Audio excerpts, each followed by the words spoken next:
Olá, eu sou o Gabriel Afonso e eu tô aqui para contar uma das primeiras vezes que eu senti o racismo bater de frente comigo. Eu tava numa padaria em Belo Horizonte e era uma padaria um pouco mais chiquezinha assim. Eu tava acompanhado de uma tia e de uma prima. Essa minha tia ela é negra, essa minha prima ela é branca. E aí cada um tava olhando o que ia querer comer e tal. E aí, enfim, minha tia tava mais afastada e um pouco mais pra frente. E eu tava ali olhando, enfim, os doces, quando chegou uma funcionária da padaria e falou: Olha, é proibido mendigar aqui dentro. Aí eu fiquei meio sem entender, eu perguntei o quê? Ela falou: Não é permitido pedir nada aqui dentro, não pode mendigar. E aí eu não tive nenhuma reação, porque eu tava bem vestido, não tinha nada que apresentasse que poderia falar que eu fosse um mendigo. Eu tinha 15 anos, se tem uma coisa que minha mãe sempre falou comigo é que eu devia andar arrumado, então eu sempre estava arrumado. Não tinha nenhuma outra explicação além da cor da minha pele. E aí a minha tia e a minha prima viram essa funcionária conversando, aí quando elas foram se aproximando que essa funcionária percebeu que elas eram, enfim, parentes ou amigas, ela se afastou e simplesmente sumiu. Eu não vi mais ela. Mas é doido porque o racismo ele faz isso com a gente, ele paralisa a gente. Eu fiquei com tanta vergonha que eu não tive coragem de contar isso. Eu fui contar isso pra minha família bem recente, assim.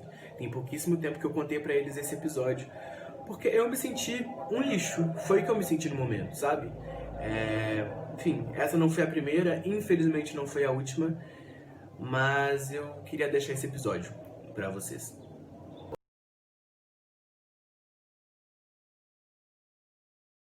Oi, meu nome é Beatriz. Estou aqui para passar para vocês um dos episódios de racismo que eu já sofri.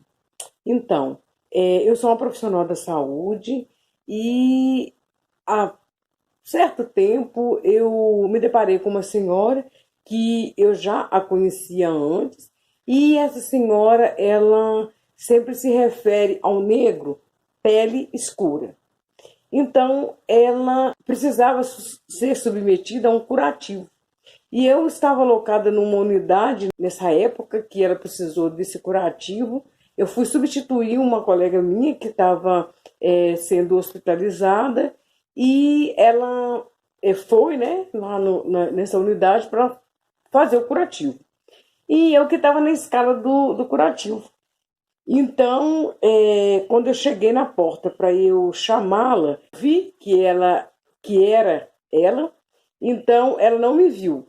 Aí eu voltei e chamei as minhas colegas de trabalho e pedi uma delas que se poderia fazer o favor de fazer o curativo dessa senhora para mim e que depois eu conversava e explicava para ela o porquê. Aí essa minha colega falou comigo que ela não ia fazer, que quem tinha que fazer era eu, porque quem estava na escala era eu para fazer o curativo. E eu já sabia que essa dona não ia aceitar eu fazer o curativo dela. Então, eu cheguei na porta e me identifiquei a ela e falei com ela que a profissional que estava escalada para fazer o curativo não estava no momento, por causa que ela estava sendo hospitalizada, e eu que estava na escala do curativo. Se ela aceitava eu fazer o curativo para ela. Simplesmente ela virou para mim e falou: Eu não aceito. Então eu passei para ela e falei assim: olha, para a senhora então não ficar sem o curativo, eu peço à senhora que a senhora procure a minha supervisora e vê com ela quem pode então estar efetuando o curativo da senhora. Fato. Então ela foi, né, se prontificou e na sala da minha supervisora e já chegou lá falando com ela que não aceitava eu fazer o curativo dela, porque ela não gosta de pessoas de pele escura encostar nela. Então a minha supervisora falou com ela assim que a pessoa que estava ali para efetuar o curativo era eu, que ela não tinha outro profissional na unidade fazer, né, o curativo dela, que então que ela procurasse outra unidade, porque quem estava na escala para fazer o curativo era eu, e quem tinha que fazer era eu, né? Então ela virou para minha supervisora, então eu não vou vir aqui enquanto essa mulher de pele escura estiver aí. Então, assim, ela deu as costas, né? E foi embora. E definitivamente, realmente, eu fiquei uma semana nessa unidade e ela não foi lá fazer o curativo. Enquanto eu estava lá, ela não compareceu na unidade. Ela ficou sem o curativo, mas ela não foi lá. Então, são situações, né, que a gente passa e que a gente não deve se abater por isso, não. Eu sou uma pessoa muito resolvida nesse sentido. Eu não me deixo me abater por isso, não. Fiquei triste por ela deixar de ir na unidade fazer o curativo, porque eu estava lá. E eu poderia oferecer para ela o de melhor, mas como a minha pele é escura, né? Ela simplesmente não quis que eu fizesse esse curativo para ela. Mas não só como era, como outras pessoas também não aceitam, né? A gente oferecer para eles de melhor.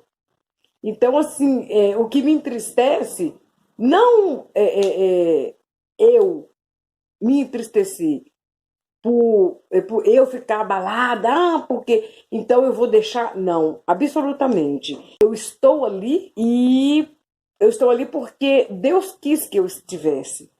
E Ele me fez negra e eu amo a cor que eu tenho. E eu sou assim e vou morrer assim. E sou grata a Deus porque Ele me deu essa profissão, Ele me deu esse dom de poder cuidar, de poder ajudar. Mas infelizmente tem pessoas, né, que elas não aceitam oferecer para eles. Meu nome é Edna, sou negra, vim de uma família toda de negros, né, 10 pessoas, onde o preconceito lá começou dentro de casa, porque a minha mãe sempre lembrava a gente, não fica no meio dessas turminhas que só tem você de negra, Edna, só tem você de preta no meio de todo mundo. Então não fica lá, mas só que hoje eu entendo que a minha mãe falava isso porque ela não queria ver a gente ser humilhado, né, no meio da turma, ser humilhado. Então ela sempre lembrava pra gente, todos os dias ela lembrava, você é preta. E sempre falava, preto aqui nesse bairro é só a nossa família e tem uma outra família lá no final da rua que a gente morava. Aí eu sempre cresci assim, ela falava que a gente não podia namorar um rapaz branco, que a gente era preto, sempre me lembrando. Às vezes eu entrava pra dentro, depois ela me chamava, falar que eu era preta, eu entrava, chorava, sabe? Falava, não, pra que eu fui nascer preta? E assim, eu fui criando, fui crescendo assim. Mas o pior preconceito, eu acho, que eu já sofri na minha vida foi há mais ou menos um ano atrás. Eu cheguei no trabalho, e como sempre, bem-humorada, e tinha uma colega de trabalho lá. Cumprimentei, bom dia, fulano, e falei o nome e um dos sobrenomes que eu sabia dela.